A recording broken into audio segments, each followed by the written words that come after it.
Good afternoon, everyone.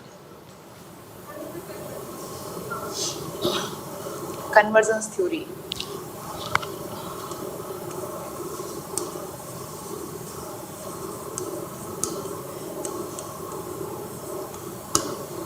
किसने दी थी ये?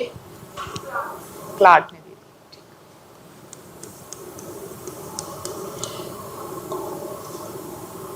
कौन बताएगा कन्वर्जेंस थ्योरी? कल ही कराइए।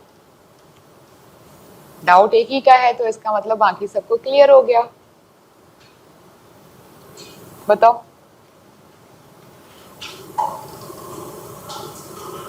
कुछ तो आइडिया होगा।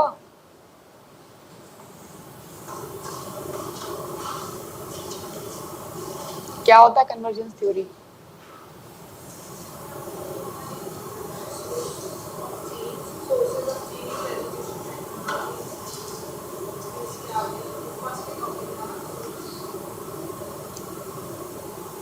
पता है?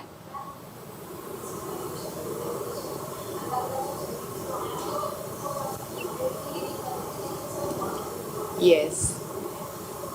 कन्वर्जेंस थ्योरी सिंपल कह रही थी, सिंपल वर्ड्स में समझो कि जो आपका हर सोसाइटी का जो स्टार्टिंग पॉइंट था वो डिफरेंट था। स्टार्टिंग पॉइंट, हर सोसाइटी का स्टार्टिंग पॉइंट डिफरेंट था। अब इस सोसाइटी में क्या हो रहे थे? चेंजेस आए। वो चेंजेस किसकी वजह से आए? Industrial revolution, right, modern education, industry, right, communication, science, technology, ये सब चेंजेस आए। इन चेंजेस की वजह से क्या हुआ? जो आपकी सोसाइटी नई बन रही थी वो सब की सब सोसाइटी क्या बन रही थी? मॉडर्न बन रही थी, right. That means irrespective of their starting point of any community or society, society सारी की सारी क्या बन गई? मॉडर्न बन गई। दैट मीन्स सब किस में कन्वर्ट हो गई? एक यूनिवर्सल चीज मॉडर्न। हर जगह इंडस्ट्री आ गई, हर जगह फैक्ट्री, हर जगह मॉडर्न एजुकेशन सिस्टम, राइट। तो इसी की बात की गई है। कन्वर्जेंस थ्योरी क्या थी कि स्टार्टिंग पॉइंट जो था वो सबका अलग अलग था और स्टार्टिंग पॉइंट में जो चेंजेस आए उन चेंजेस की वजह स्टार्टिंग पॉइंट हो गया। सिंपल सी बात है, आप सब लोगों का स्टार्टिंग पॉइंट सोशियोलॉजी का अलग अलग था, राइट। अब अलग अलग के बाद अगर सब आप सब ने क्या किया, या स्टार्टिंग पॉइंट छोड़ो, आप सब यूपीएससी प्रिपरेशन में आए, सबका अलग अलग बैकग्राउंड था, आप सब ने यूपीएससी प्रिपरेशन स्टार्ट कर दी, उसकी वजह से डेस्टिनेशन पे पहुंच गए, सबका सिलेक्शन हो गया। तो irrespective of your starting point आपका लास्ट में डेस्टिनेशन क्या हो गई? मॉडर्न हो गई। That is consider as convergence theory. अभी क्लियर हुआ प्रांशी? पक्का? ठीक। Any other doubt? हाँ जी।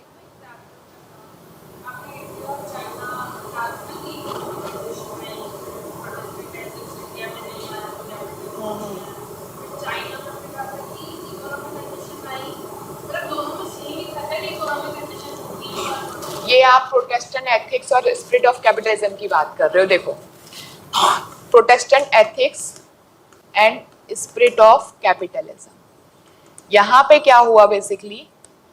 अर्लियर सोसाइटी क्या थी? कैथोलिक। चर्च यहाँ पे डोमिनेट कर रहा था, रिलीजन सुप्रीम था, कैथोलिक। जब सोसाइटी कैथोलिक, तो इसके अगेंस्ट क्या हुआ? थोड़ी थोड़ी आइडियोलॉजिकल डिफरेंसेस हुए, तो उसकी वजह से बहुत सारे सेक्ट डेवलप हुए और इन सेक्ट को सबको मिला के क्या बन गया आपका? प्रोटेस्टेंट बन गया, राइट। दैट मीन्स इकोनॉमिक, मैंने टर्मिनोलॉजी क्या लिखवाई थी?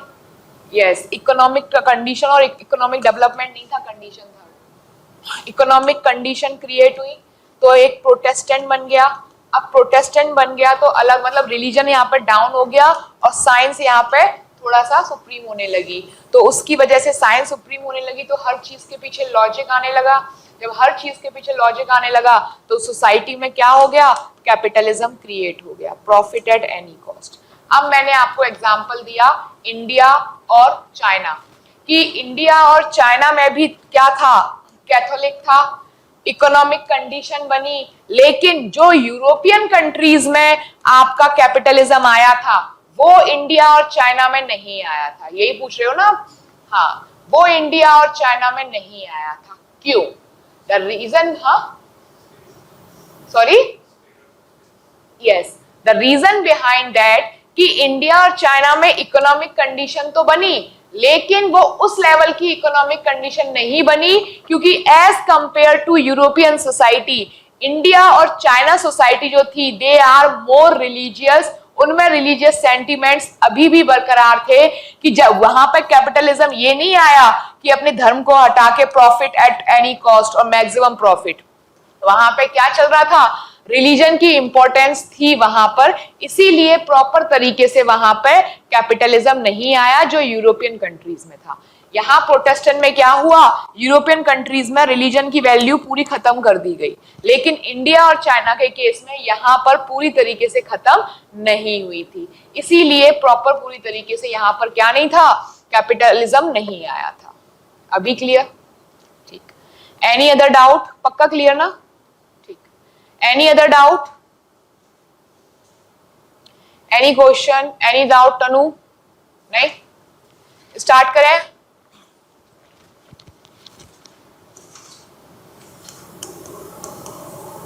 Chapter 2,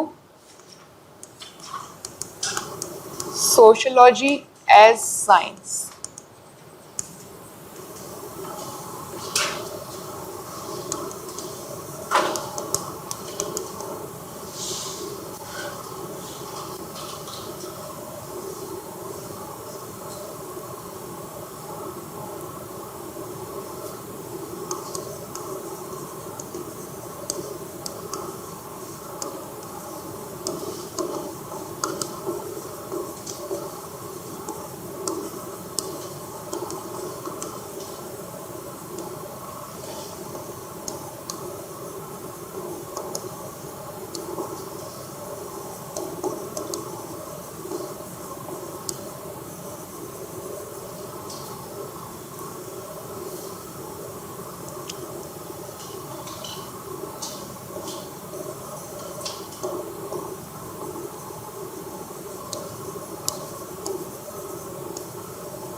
Chapter 2, Sociology as Science, and under this we need to cover science, scientific method and critics. Next, measure theoretical strength of research methodology. Next, positivism and its critics. Next, non-positivist, and next, fact, value and objectivity. Clear?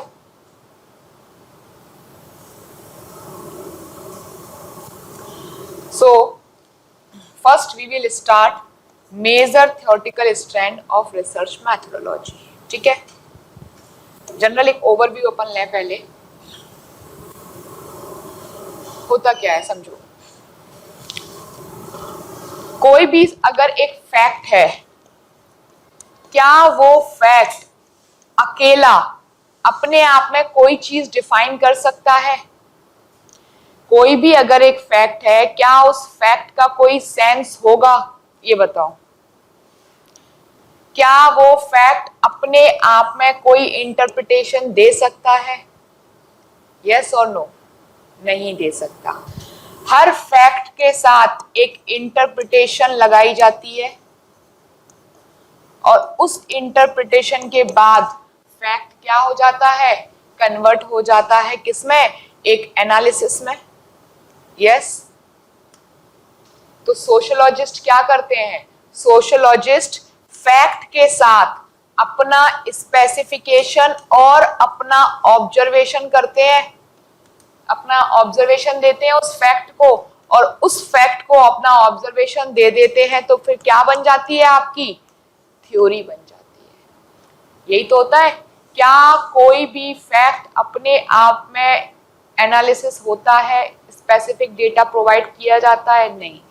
जब उस fact के साथ हमारी thinking, हमारा idea, you can से interpretation, और हमारा idea जो हम एज्यूम कर रहे होते हैं, राइट, जब हम उस फैक्ट के साथ कोई आइडिया मिक्स कर देते हैं, तभी तो वो फैक्ट हमारा क्या हो जाता है, उसका एनालिसिस कर पाते हैं, राइट।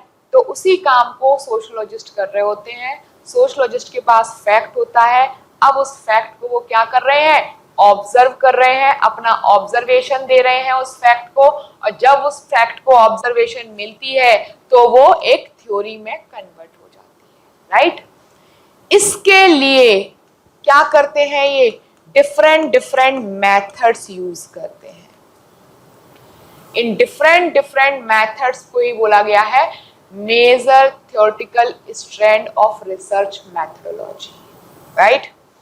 इसमें कुछ मेथड्स होंगे माइक्रो, छोटे छोटे लेवल पे, कुछ होंगे मैक्रो, जो बड़े पर्सपेक्टिव है, कुछ होंगे इसमें जो बात करेंगे इंडिविजुअल्स स्टडी करने के लिए, कुछ बात करेंगे सोसाइटी को स्टडी करने के लिए, कुछ बात करेंगे इसमें साइंस का यूज करके एज इन पॉजिटिविस्टिक अप्रोच, कुछ यूज करेंगे इसमें नॉन पॉजिटिविस्टिक अप्रोच, जिसमें साइंस का यूज नहीं करेंगे, राइट।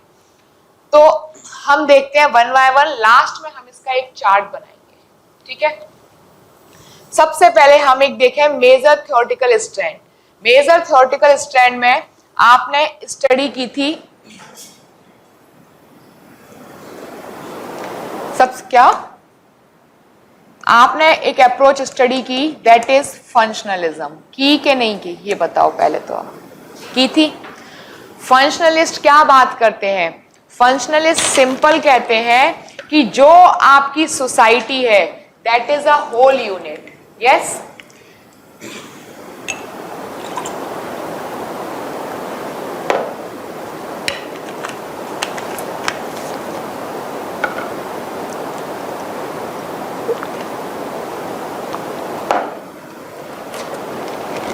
फंक्शनलिस्ट कहते हैं कि जो सोसाइटी है वो क्या है, एक होल यूनिट है, और जिस तरीके से होल यूनिट को हमें, जिस तरीके से होल यूनिट एक साथ जुड़ी हुई है, हमें वो स्टडी करना है सोसाइटी को, तो उसी तरीके से फंक्शनलिस्ट कहते हैं कि हमें भी सोसाइटी को ही स्टडी करना है एज अ होल यूनिट। इसमें फंक्शनलिस्ट में भी दो होते हैं, एक होते हैं फंक्शनलिस्ट, एक होते हैं स्ट्रक्चरल फंक्शनलिस्ट, राइट।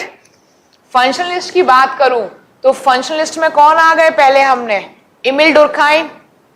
एमिल डुर्कहाइम कहते हैं कि जो आपकी सोसाइटी है वो क्या है, एक सिंगल यूनिट है, होल यूनिट कह सकते हो, सिंगल यूनिट है, राइट। और सोसाइटी में जो चीज भी है, फैमिली हो, मैरिज हो, कोई भी इंस्टीट्यूशन हो, anything, all are functional in the society. That means हर किसी का अपना अपना रोल है, और उन सबके रोल को कंबाइन कर दोगे तो क्या बन जाएगी, आपकी सोसाइटी बन जाएगी, यस। और वो सोसाइटी क्या हो जाएगी, फंक्शनल।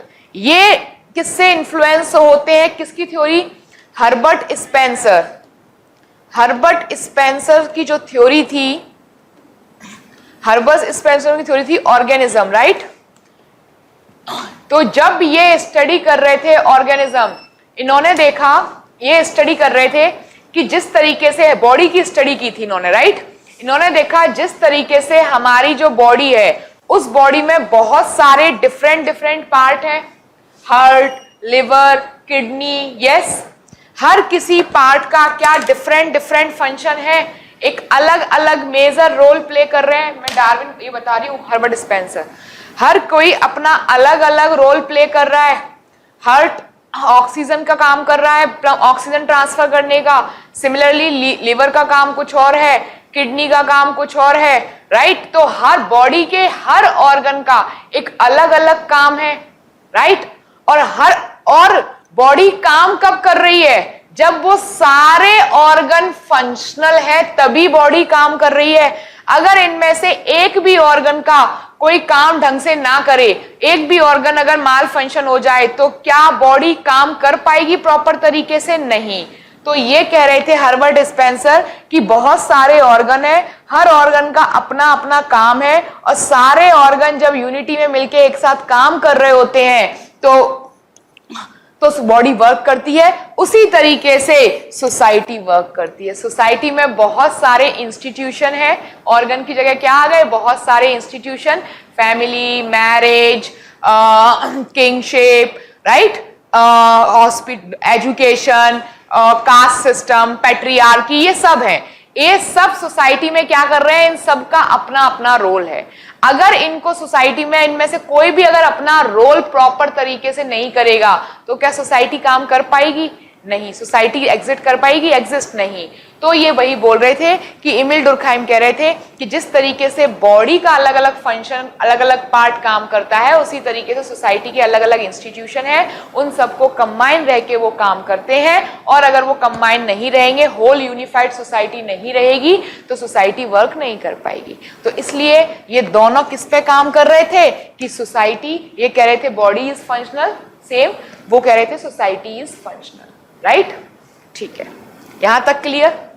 देन बात करें स्ट्रक्चर फंक्शनलिस्ट, पार्सन्स। पार्सन्स क्या कह रहे थे? पार्सन भी फंक्शन की बात कर रहे थे, लेकिन पार्सन थोड़ा सा हट रहे थे। बात ये भी कह रहे थे कि society is functional in society is functional, right? लेकिन हाउ? पार्सन कह रहे थे कि हर चीज को स्टडी करने का एक पैटर्न होता है, एक स्ट्रक्चर होता है। तो first you need to know that structure, और उस स्ट्रक्चर को जानो और फिर उसके बाद उसका फंक्शन जानो। जैसे हम बात कर रहे हैं सोसाइटी, तो सोसाइटी में बहुत सारे स्ट्रक्चर हैं, तो वो स्ट्रक्चर सबसे पहले तो ये पता करो कि वो स्ट्रक्चर कॉन्स्टिट्यूट, जॉइंट कैसे हो रहे हैं।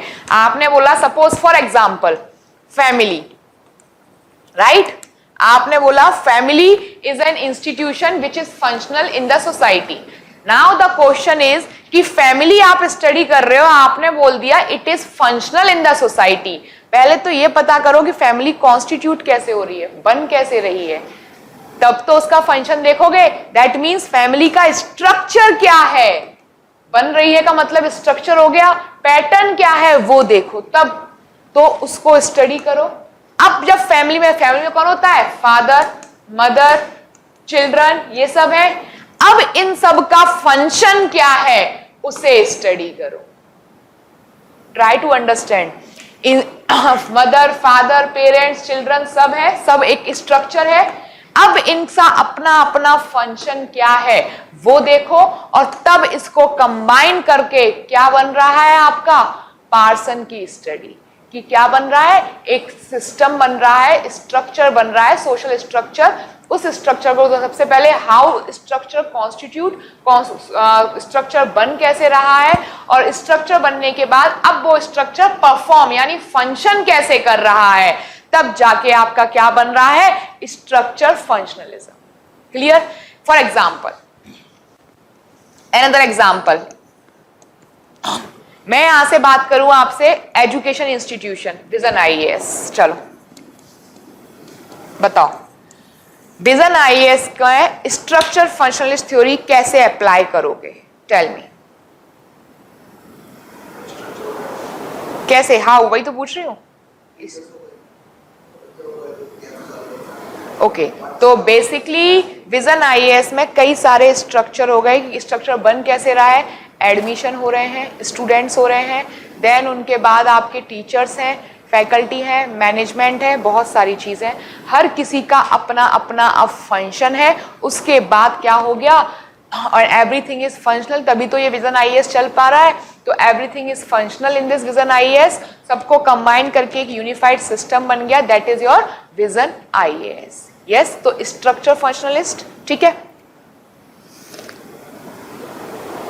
ठीक है। देन बात यहां तक क्लियर? देन बात करें मर्टन, मर्टन भी फंक्शनल की बात कर रहे थे, यस और नो? मर्टन भी तो फंक्शनलिस्ट की बात कर रहे थे। मर्टन क्या कह रहे थे? अब तो बता दो कम से कम।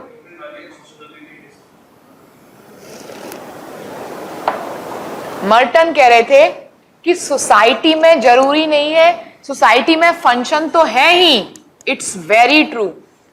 जो डरखाइम बोल रहे थे, जो हर्बर्ट स्पेंसर बोल रहे थे, वही बात बोल रहे हैं कि सोसाइटी इज फंक्शनल, बिल्कुल सही है। लेकिन जो आप बात कर रहे हो सिर्फ फंक्शनल, ऐसा नहीं है, सोसाइटी में डिसफंक्शन भी है। सोसाइटी में डिसफंक्शन भी है, सोसाइटी के कुछ नॉर्म्स, रूल्स, रेगुलेशन है। क्यों फंक्शन में भी आप किन की बात कर रहे हो? मैनिफेस्टेशन फंक्शन और लेटेंट फंक्शन, राइट? लेकिन सोसाइटी में फंक्शंस के साथ तो ये कह रहे हैं that is true, society is functional, बिल्कुल सही है। लेकिन उसके साथ साथ क्या है? सोसाइटी में डिसफंक्शन भी है, तो आपको वो भी देखने हैं। अगर मैं बात कर रही हूँ विजन आईएएस बहुत अच्छा इंस्टीट्यूट है, तो इसमें कुछ कमियां भी होंगी, यू नीड टू अंडरस्टैंड। जरूरी नहीं है कि सारी फैकल्टी अच्छा ही पढ़ाए, right? Similarly other institute, similarly family, family है, जरूरी है कि सारी फैमिली आपस में यूनाइट होकर ही रहें। फैमिली में डिसफंक्शन होता है तभी तो joint family become nuclear family, yes? तो ये बात कर रहे हैं। तो फंक्शनलिस्ट इज क्लियर कि फंक्शनलिस्ट सिंपल सी बात कर रहे हैं कि everything is functional in society. उसके साथ साथ क्या स्ट्रक्चर फंक्शनलिस्ट इज क्लियर, वो सिंपल बात करते हैं कि there should be some structure and first you need to understand how what constitute such structure, और उसके बाद what are the function of such structure. दोनों को कंबाइन करके क्या बन रहा है? स्ट्रक्चर फंक्शनलिज्म, ठीक है? तो एमिल डुर्कहाइम हो गया, हर्बर्ट स्पेंसर हो गया, टैलकट पार्सन हो गया, देन आपका मर्टन हो गया, ठीक है, फंक्शनलिस्ट। देन कुछ आते हैं जो बात कर रहे हैं G H Mead, G H Mead, G H Mead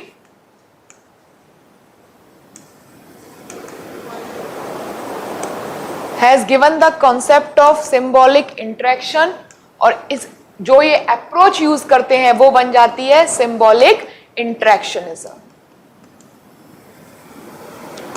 symbolic interactionism. कैसे?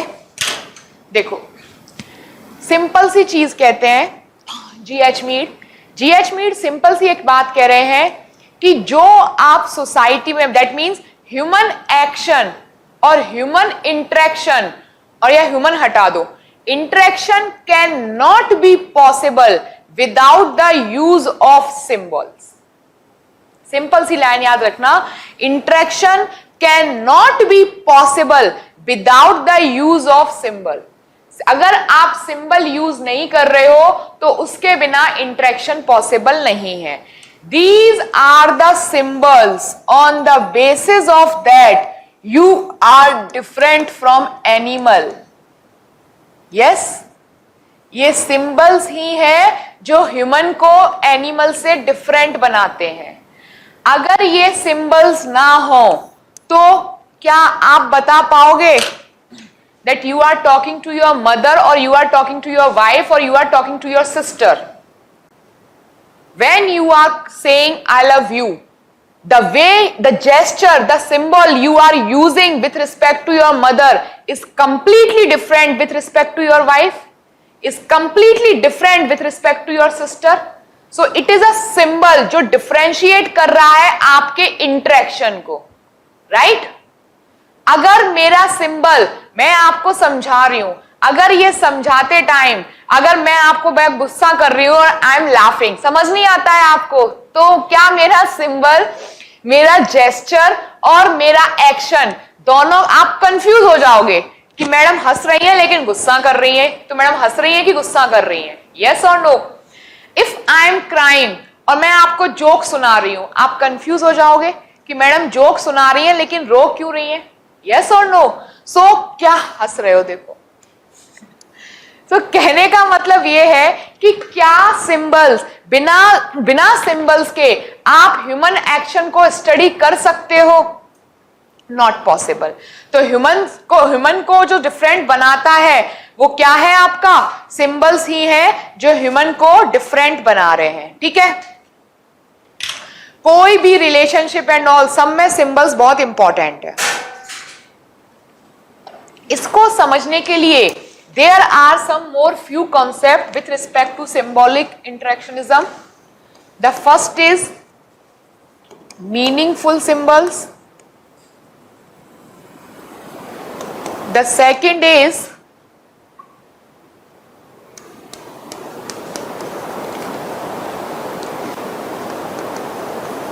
looking glass self, and the third is labeling approach. ये सब हम डिस्कस कर चुके हैं ऑलरेडी, ये आपका रिवीजन ही चल रहा है।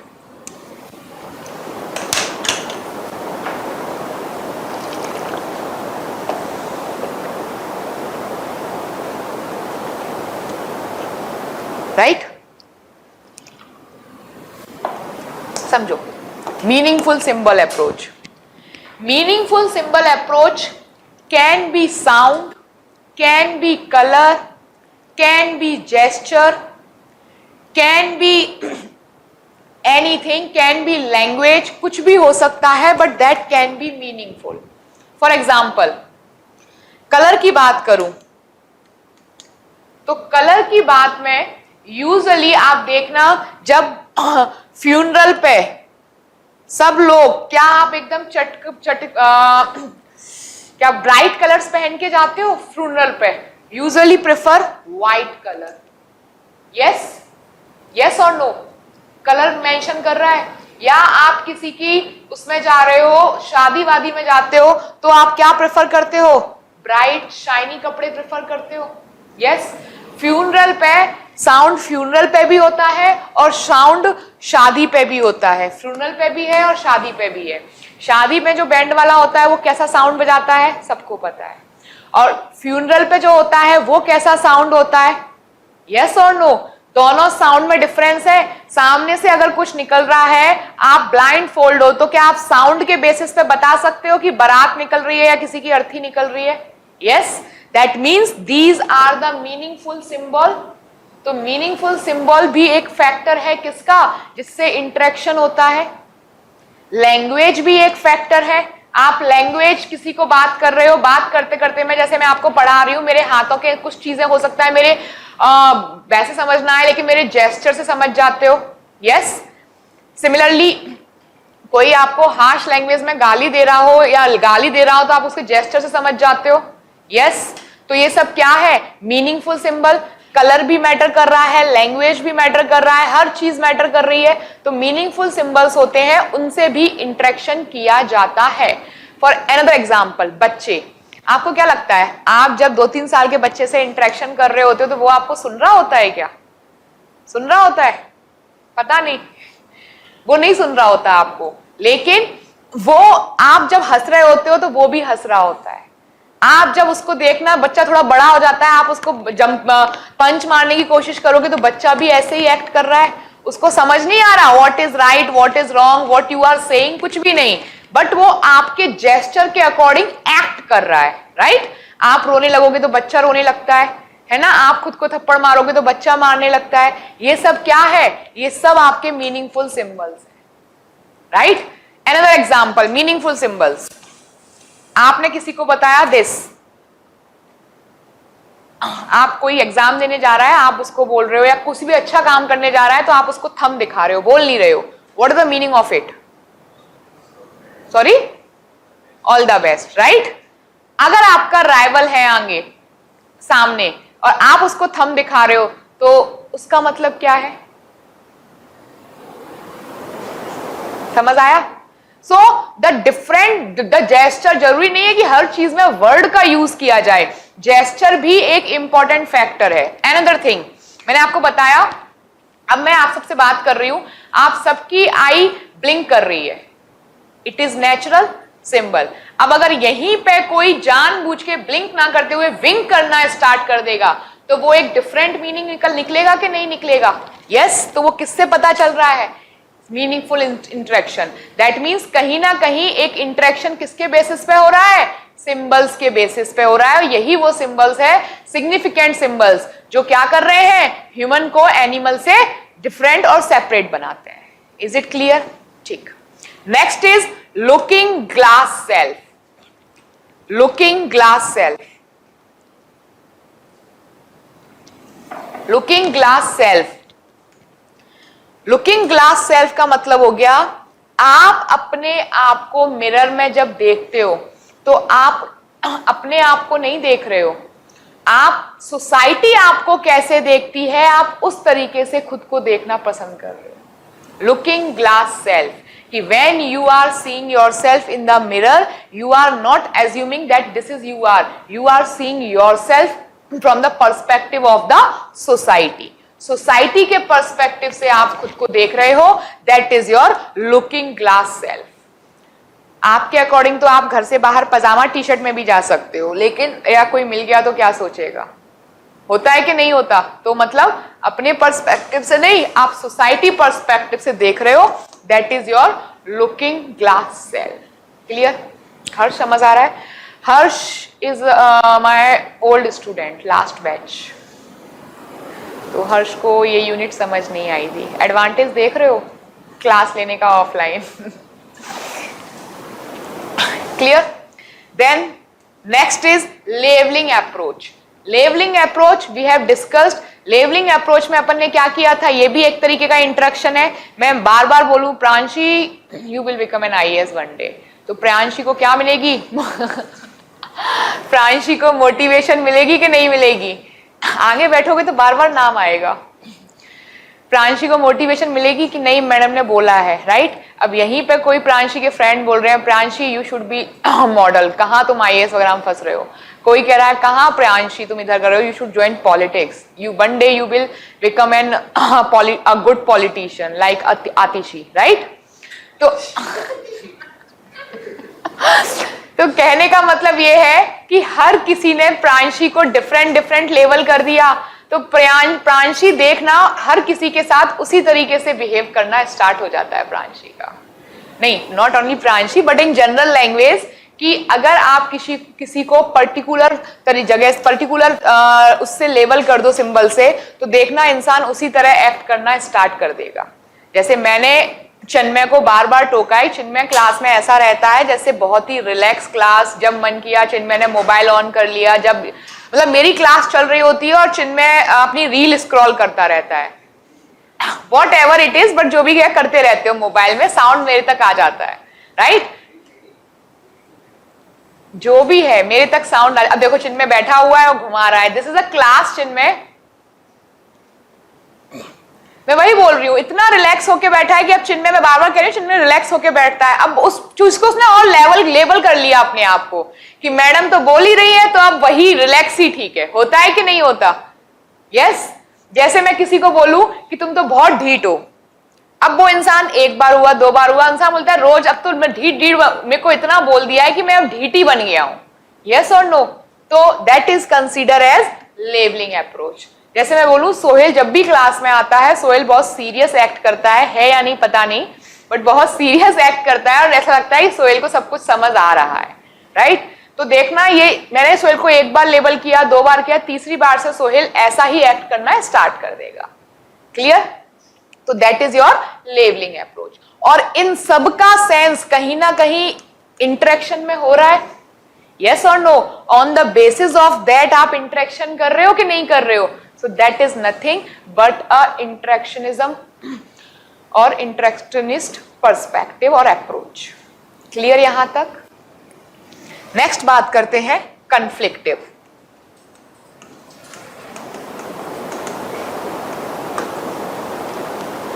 conflictive approach.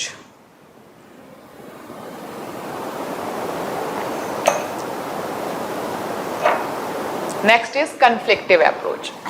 conflict approach. कौन थे conflict approach में? कार्ल मार्क्स क्या कहते थे? संदीप नाम है ना? क्या कहते थे कार्ल मार्क्स?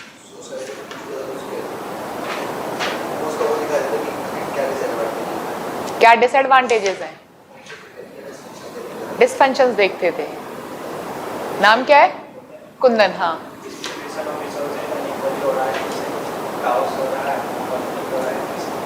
यस, सिंपल सा ये कह रहे थे कार्ल मार्क्स कि सोसाइटी में क्या है? अनइक्वल डिस्ट्रीब्यूशन ऑफ रिसोर्सेज है। That means haves and haves not are there. एक के पास पावर है, दूसरा और एक के पास ऑनरशिप क्लास है, दूसरी नॉन ऑनरशिप क्लास है। दोनों के बीच में डिस्प्यूट हो रहा है और फायदा किसको मिल रहा है? कैपिटलिज्म, ऑनरशिप क्लास को। तो उसकी वजह से सोसाइटी में क्या हो रहा है? कन्फ्लिक्ट क्रिएट हो रहा है, राइट? कन्फ्लिक्ट सिंपल सा था कार्ल मार्क्स, लेकिन कुछ अभी नए आ रहे हैं, neo conflict approach. Neo conflict approach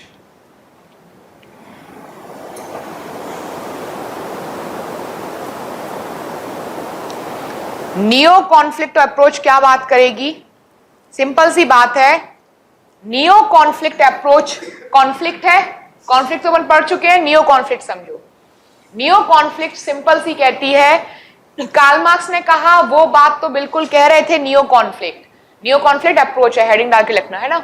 ये सिंपल कह रहे थे कि कॉन्फ्लिक्ट नहीं, ये नियो कॉन्फ्लिक्ट कहते हैं सोसाइटी में फंक्शनल भी है और डिसफंक्शनल भी है, मतलब कॉन्फ्लिक्ट भी है। लेकिन कॉन्फ्लिक्ट कब है? जब सोसाइटी में कोई चीज, there are some norms, rules, regulation, अगर वो सोसाइटी के फुलफिल नहीं होंगे तो सोसाइटी में कॉन्फ्लिक्ट क्रिएट होगा। अदरवाइज सोसाइटी कैसी चलेगी? फंक्शनल और नॉर्मल इंटीग्रेटेड सोसाइटी चलेगी। That is your neo conflict. Neo conflict simple conflict क्या कह रहे थे? कॉन्फ्लिक्ट कह रहे थे कि सोसाइटी में कॉन्फ्लिक्ट तो है ही है, ठीक है। नियो कॉन्फ्लिक्ट बोल रहे थे कि सोसाइटी में कॉन्फ्लिक्ट तब होगा, ये बोल रहे थे सोसाइटी इज फंक्शनल, लेकिन सोसाइटी में कॉन्फ्लिक्ट होगा, लेकिन कब होगा? कॉन्फ्लिक्ट वाले तो कह रहे थे इट इज मैंडेटरी, होगा ही होगा। ये कह रहे थे सोसाइटी में क्या है? सोसाइटी का एक सोशल प्रोसेस है, सोशल एक्सपेक्ट है, रूल्स, रेगुलेशन, नॉर्म्स, वैल्यूज, ये सब है। जब तक ये फुलफिल होती रहेंगी, सोसाइटी ने जो नॉर्म्स, रूल्स, रेगुलेशन बनाए हैं, जब तक लोग इन बने हुए रूल्स, रेगुलेशन को फॉलो करेंगे, तब तक सोसाइटी में कोई कॉन्फ्लिक्ट नहीं है। और जब लोग इनको फॉलो नहीं करेंगे, सिस्टम को फॉलो नहीं करेंगे, एक सोशल प्रोसेस को फॉलो नहीं करेंगे, तब सोसाइटी में क्या होगा? कॉन्फ्लिक्ट होगा। इसकी बात कर रहे थे। कार्ल मार्क्स कह रहे थे हमेशा ही कॉन्फ्लिक्ट है, ये कह रहे थे हमेशा नहीं है। Society is not conflict, society is functional, but when you will not follow the norms, condition और you can say the social process of the society, then it lead chaos in the society which further create disintegration or conflict in the society. Clear? ये कौन थे? Neo conflict, जिनको आप कह सकते हो modernist में भी एक पर्सपेक्टिव रखने वाले, ठीक है। मॉडर्निस्ट में, पोस्ट मॉडर्निस्ट कह सकते हो, मतलब लेकिन नियो कॉन्फ्लिक्ट से याद रखो, क्योंकि ये कॉन्फ्लिक्ट की बात तो कर रहे हैं, लेकिन कह रहे हैं कॉन्फ्लिक्ट कब आएगा? जब सोसाइटी के जो नॉर्म्स, रूल्स, रेगुलेशन है, जो सोसाइटी का एक सोशल प्रोसेस है, आप उसको फुलफिल नहीं करोगे तो क्या आएगा सोसाइटी में? तब आपकी सोसाइटी में क्या आएगा? कॉन्फ्लिक्ट आएगा, राइट। एग्जाम्पल की बात करूं मैं आपसे,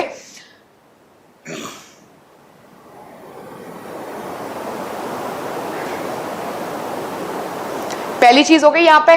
दूसरी चीज एक और समझो, नियो कॉन्फ्लिक्ट ये भी कहते हैं कि कार्ल मार्क्स क्या कह रहे थे? There is a one base structure that is economic, उसके बेसिस पे ही क्या हो रही थी? सोसाइटी में कॉन्फ्लिक्ट हो रहा था। नियो कॉन्फ्लिक्ट कहते हैं not only economic, social, political, environmental, cultural, political, social, political, environmental, culture, इन सबके बेसिस पे भी सोसाइटी में कॉन्फ्लिक्ट क्रिएट हो सकता है। क्लियर? जैसे एग्जांपल इन्होंने किया कि यूएसए में एक स्टडी की इन्होंने, जिसमें इन्होंने देखा कि यूनिवर्सिटी में क्या चल रहा था? कियोस्क हो रहा था, राइट। लेकिन यहां पर कियोस्क होने का रीजन इकोनॉमिक नहीं था, यहां पे रीजन क्या था? यूनिवर्सिटी में सोशल सिक्योरिटी उनको प्रॉपर नहीं मिल रही थी, दैट इज द रीजन। तो कॉन्फ्लिक्ट आया, लेकिन कॉन्फ्लिक्ट का रीजन क्या इकोनॉमिक था? नहीं था। Similarly C W Wright, C Wright Mills, C Wright Mills की थ्योरी क्या थी? पावर थी, status power, C Wright Mills. हाँ, वो क्या कह रहे थे? Authority and power are also the reason which create conflict in the society.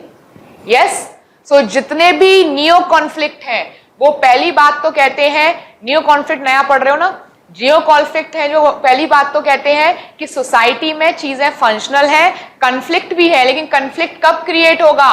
Conflict जब क्रिएट होगा जब सोसाइटी के सोशल प्रोसेस कंटिन्यूअसली में, सोसाइटी के सोशल प्रोसेस जो है वो फुलफिल ना किया जाए, तब सोसाइटी के नॉर्म्स रेगुलेशन फुलफिल ना हो, तब जाके कॉन्फ्लिक्ट क्रिएट होगा। ऐसा नहीं है कि ये सोसाइटी में हमेशा ही है, नहीं। दूसरा ये कहते हैं कि सोसाइटी में सिर्फ economic is not the reason जिसकी वजह से सोसाइटी में क्या हो रहा है? कॉन्फ्लिक्ट हो रहा है। ये कह रहे हैं social, economic, political, cultural, environmental, power, authority, all these are the reasons जिसकी वजह से किसी भी वजह से सोसाइटी में क्या हो जाता है? कॉन्फ्लिक्ट क्रिएट हो जाता है। Clear? That is your neo conflict approach. Clear? यहां तक क्लियर?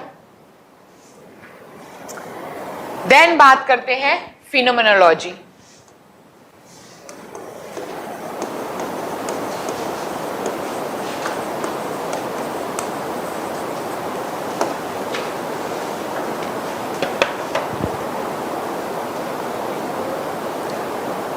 फर्स्ट हो गया आपका फंक्शनलिस्ट, सेकंड हो गया कॉन्फ्लिक्ट, थर्ड हो गया सिंबॉलिक इंटरेक्शनिज्म, फोर्थ हो गया neo conflict, right?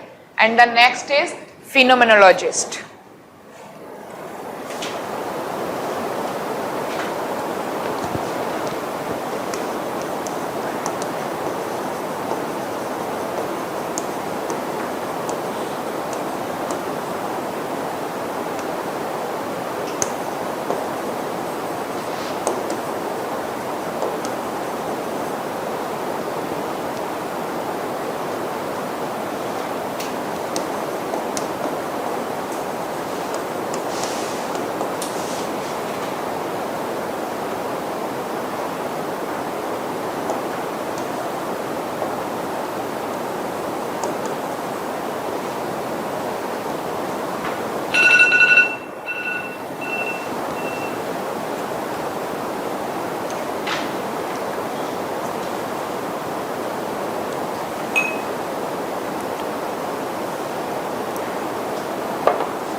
Phenomenologist. Phenomenologist drive word phenomenon plus logy. That means it means study of phenomena, right? It has been coined by Edmund Husserl and later developed by Alfred Schutz, right? It is a doctrine, you can say. It is not on the basis of science. इसमें science कुछ नहीं है. It is subjective in nature. It is subjective in nature. यहाँ पे objectivity कुछ नहीं है. It is all subjectivity in nature. जो भी है यहाँ पर क्या है? सब्जेक्टिविटी है, राइट? इसमें हमें क्या करना है? बेसिकली फिनोमेनोलॉजिस्ट क्या करते हैं?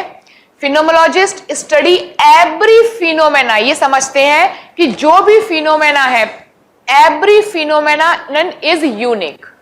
हर फिनोमेना अपने आप में यूनिक है and we need to study every phenomenon.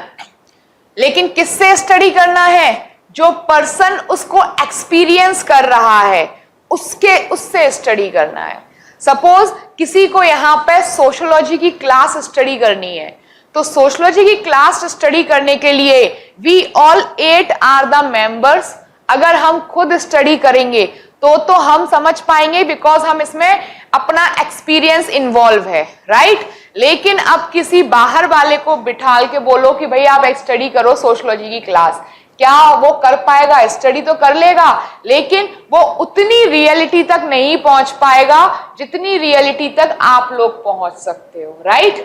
That means कि फिनोमोलॉजी क्या कर रही है? फिनोमोलॉजी स्टडी कर रही है किसके पर्सपेक्टिव से? उस पर्सपेक्टिव से, जिस पर्सपेक्टिव से जो पर्सन इसमें, उस पर्सन के एक्सपीरियंस से जो इसमें इन्वॉल्व है, राइट। एक लाइन लिखो, फिनोमोलॉजी is concerned with the study of phenomena, is concerned with the study of phenomenon, is concerned with the study of phenomenon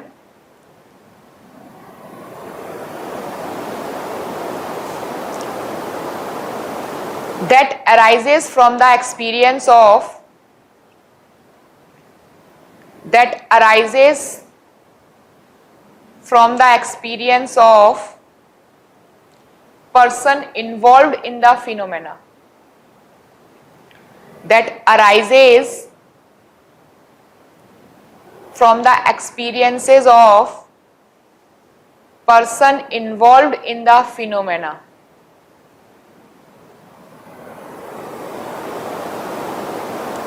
It is the result of live experience.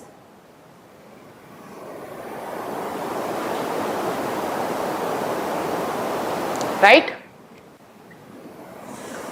Clear यहां तक? Another example, कोविड-19। कोविड-19, जब तक आपको Covid नहीं हुआ था तब तक आप क्या सोच रहे थे कोविड के बारे में? जेन्युइनली बताओ। ठीक है, होगा तो बच जाएंगे, हाँ, मर ही जाएंगे, ये था एक्सपीरियंस। सबका अलग अलग था, क्यों? क्योंकि जब तक आपने खुद एक्सपीरियंस उसको किया नहीं था। लेकिन जब खुद को एक्सपीरियंस हुआ तब आपका एक्सपीरियंस एक अलग एनालिसिस पे आया, यस और नो? दैट मीन्स कि कोविड-19 को सेल्फ एक्सपीरियंस करना और स्टैटिक्स जो दिया गया कोविड का उस पे एनालिसिस करना, दोनों में जमीन आसमान का डिफरेंस था कि नहीं था? यस। Another example, suicide.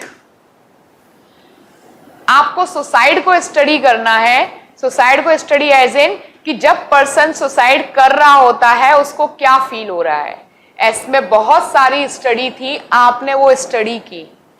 आप तब एक्चुअल पता कर पाओगे या फिर तब पता कर पाओगे कि आप खुद उस सिचुएशन में हो और गलती से बच जाओ? बताओ। खुद उस सिचुएशन में हो, खुद जब सुसाइड करने जा रहे हो तब समझ में आएगा कि कैसा फील होता है, लेकिन उसको बता किसको पाओगे? बच गए तो ना, लेकिन बता किसको पाओगे? नहीं बता पाओगे ना। तो क्या, हाँ, सिमिलरली एक तो हमारे पास डेटा वो है कि जो लोगों ने सुसाइड किया तो उनको हम स्टडी कर रहे हैं कि क्यों किया होगा, व्हाट दे आर फीलिंग, क्या सिचुएशन रही होगी, राइट। एक हम वो एक्सपीरियंस खुद करें और फिर बताएं कि व्हाट वी आर फीलिंग, लेकिन बताने के लिए there is a very less chance कि हम बचेंगे, राइट। तो सोचो किसका एक्सपीरियंस ज्यादा ऑथेंटिक, रियल लाइफ एग्जांपल ये जो कर रहे हैं वो बेटर तरीके से बता पाएंगे। चलो निगेटिव हटाते हैं, पॉजिटिव की बात करते हैं। यूपीएससी एग्जाम, यूपीएससी एग्जाम जिसने नहीं दिया है बट वो बहुत सारे एस्पिरेंट को स्टडी कर रहा है, तो वो यूपीएससी को अच्छे से एनालिसिस कर पाएगा, या जो इस चीज में इन्वॉल्व है अब वो किताब लिखे यूपीएससी पे तो वो अच्छा एक्सपीरियंस कर पाएगा? Tell me honestly. जो रह चुके हैं, जो जिन्होंने इसको लाइव एक्सपीरियंस किया है, वो एक बेटर पिक्चर दे पाएंगे एज कंपेयर टू दोज जो तुम्हें स्टडी कर रहा है बट उसका यूपीएससी से कोई लेना देना नहीं है। Do you seriously think so कि सामने वाला आपके सिचुएशन में आकर समझ सकता है? नहीं। उसी को बोला गया है फिनोमोलॉजिस्ट। जो क्या कर रहे हैं, लाइव सिचुएशन, लाइव एक्सपीरियंस कर पा रहे हैं सिचुएशन को समझने के लिए कि अगर सामने वाले ने कुछ किया तो क्यों किया, कैसे किया, मतलब क्या, what they are feeling, all these thing, live experience leads to phenomenologist. Empathetical नहीं, सॉरी, किसी के शूज में, हाँ नहीं, वो अलग। यहां मैं बता रही हूँ लाइव एक्सपीरियंस कि मतलब मैं किसी के, एक तो हो गया किसी के शूज में जाकर आप, you can not fit another shoes ना, तो एक तो हो गया, दूसरे के फिट में आप जाकर सिचुएशन समझने की कोशिश कर रहे हो। सपोज अपन किसी को सांत्वना देते हैं, कंसोल करते हैं कि मैं तुम्हारी सिचुएशन समझ सकता हूं। कैसे समझ सकते हो जब तक आप उस सिचुएशन में हो ही नहीं, राइट? तो वही बात की गई है फिनोमेनोलॉजिस्ट। फिनोमेनोलॉजिस्ट क्या कर रहे हैं, वो अपना लाइव एक्सपीरियंस बता रहे हैं। लाइव एक्सपीरियंस वो हो गई study of phenomenologist. There are two types. अब इसमें भी दो तरीके के होते हैं। There are two types. The first is hermeneutic phenomenologist and the second is transcendental.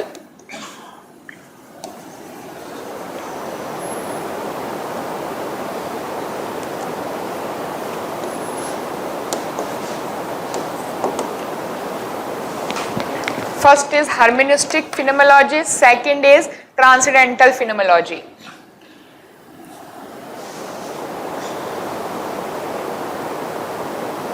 हर्मेनिस्टिक में क्या हो गया, हर्मेनिस्टिक में बात हो गई कि जहां पर वो लाइव एक्सपीरियंस ले रहे हैं, दैट मींस यहां पर क्या हो गया हर्मेनिस्टिक में कि जो रिसर्चर है वो क्या कर रहा है, रिसर्चर लाइव एक्सपीरियंस, एक पर्टिकुलर टेक्स्ट है उसको इंटरप्रिटेट करने की कोशिश कर रहा है।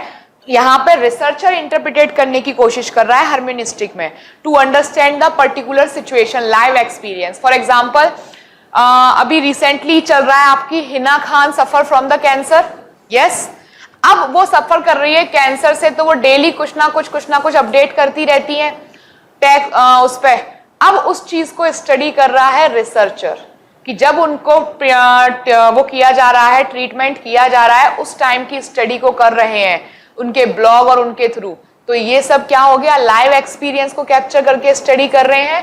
Then it is consider as hermeneutic perspective, hermeneutic phenomenologist. Clear?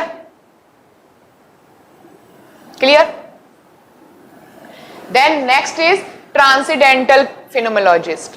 Transcendental क्या कर रहे हैं, ट्रांसेंडेंटल फोकस करते हैं मीनिंग पे। मीनिंग इन द सेंस कि उस टाइम पे, जैसे कैंसर पेशेंट का ही बोलूं तो कैंसर पेशेंट का एक्सपीरियंस कैसा रहा होगा जब उनको कैंसर के लिए ट्रीट किया जा रहा है। मतलब ये तो कर रहे हैं लाइव एक्सपीरियंस, जब सिचुएशन चल रही थी उसी टाइम पे इन्होंने उसको स्टडी किया। ये चल रही है कि अब इनका हो चुका है, अब इनसे जाके पूछा जा रहा है। तो आप मुझे बताओ दोनों ही सिचुएशन में किस तरह पे बेटर तरीके से अपने व्यू को बताया जा सकता है। ट्रांसेंडेंटल में समझो मैं दोबारा बता रही हूं। A person suffer from a cancer, ठीक है, आज उसको कैंसर है, आज उससे जो उसके कीमो वीमो होती जा रही है उसका लाइफ पूछा जा रहा है, तो वो हो गया आपका हार्मोनिस्टिक। अब वो ठीक हो गया या सिचुएशन वर्स्ट हो गई, जो भी हो गया, अब उससे पूछा जा रहा है कि आपका whole journey experience during treatment कैसा रहा, वो हो गया ट्रांसेंडेंटल। ठीक है, उसी से पूछ रहे हैं। तो किस सिचुएशन में, तभी तो फिनोमेनोलॉजिस्ट है, लाइव एक्सपीरियंस तो वही बताएगा ना। तो कौन बेटर बता पा रहा है, हार्मोनिस्टिक, राइट।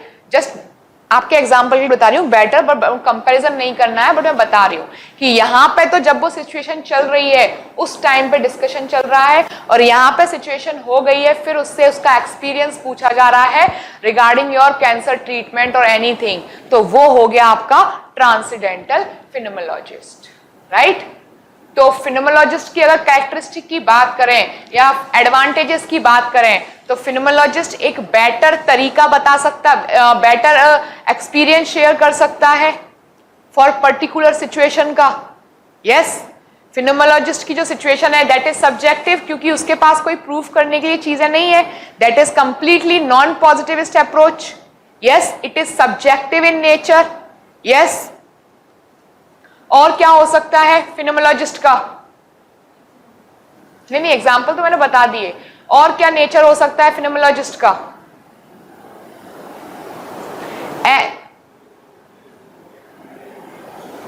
वो तो फिनोमोलॉजिस्ट बोल रहे हैं there is no objective reality. हाँ, वो तो फिनोमोलॉजिस्ट बोल रहे हैं कि there is no objective reality. तो क्या अपन कह सकते हैं कि फिनोमोलॉजिस्ट का जो पर्सपेक्टिव है that is very narrow because it is subjective in nature. Phenomenologist majorly किस पे काम कर रहा है? कॉमन सेंस पे, क्योंकि साइंस तो है ही नहीं है वहां पर. यस और no? So all these things consider as phenomenology, phenomenologist approach. Clear? अब इसको अप्लाइड करते हैं अपन. Concept is clear. अब इसको अप्लाई करते हैं. इसमें एक कॉन्सेप्ट होता है टाइपिफिकेशन का. टाइपिफिकेशन. टाइपिफिकेशन सिंपल सा एक कॉन्सेप्ट ये है कि जब आप अपने पास्ट एक्सपीरियंस को यूज करते हो to describe your present experience. Present में जो हो रहा है उसको समझाने के लिए आप पास्ट एक्सपीरियंस को यूज करके तब समझा रहे हो, वो सिंपल सी सिचुएशन क्या कही जाती है? टाइपिफिकेशन. ठीक है. अब इसको यूज करो फिनोमोलॉजिस्ट को. बात करें प्रेजेंट में, बात करें. Okay. Can you relate phenomenologist approach with respect to family? Can you relate phenomenologist approach with respect to family? बताओ ना, सर तो हिल गया. कैसे?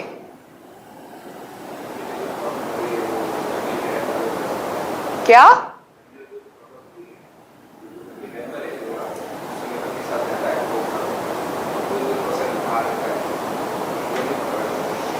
अगर हम करंट में रिलेट कर रहे हैं, नहीं बिल्कुल सही बोल रहे हो, अगर हम करंट में रिलेट कर रहे हैं फिनोमोलॉजिस्ट अप्रोच को, तो can be say the emergent new form of families जो है that can be describe by the phenomenologist. जो नया नया फैमिली का एक्सपीरियंस कर रहे हैं, न्यू न्यू टाइप की family, the same sex family, LGBT families, right, coworker, cohabitation families, live in relationship families. Yes. तो वो जो एक्सपीरियंस कर रहे हैं वही बेटर बता पाएंगे उस सिचुएशन को. क्यों? क्योंकि पहले they were the part of actual joint or nuclear family and now they are the part of new emergent form of families. तो phenomenologist can be consider कि वो better study कर सकते हैं, right? कोई objectification नहीं है and family is a institute जहां पे objectification तो वैसे भी नहीं है, right? Objectivity is not there. तो कहीं ना कहीं it is a subjective study, तो describe कर सकता है. ठीक है. Can you tell me caste system में phenomenologist approach?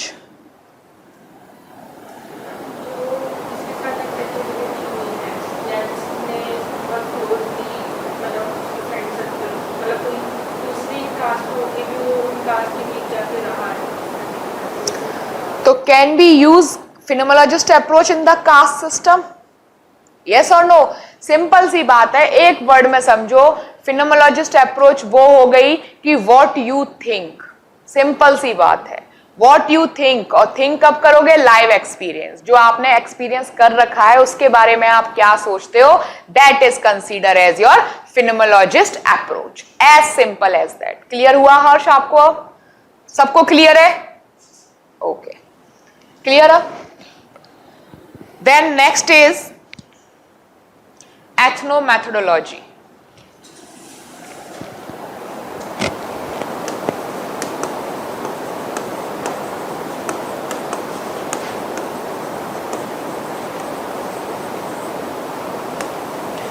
Ethnomethodology is the combination of three words. First is ethno.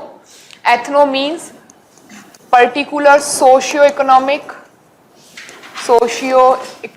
community or group, right? Then next is methods. What are the methods or practices you can say? Or logy means study. Yes, ethnomethodology. And this approach developed by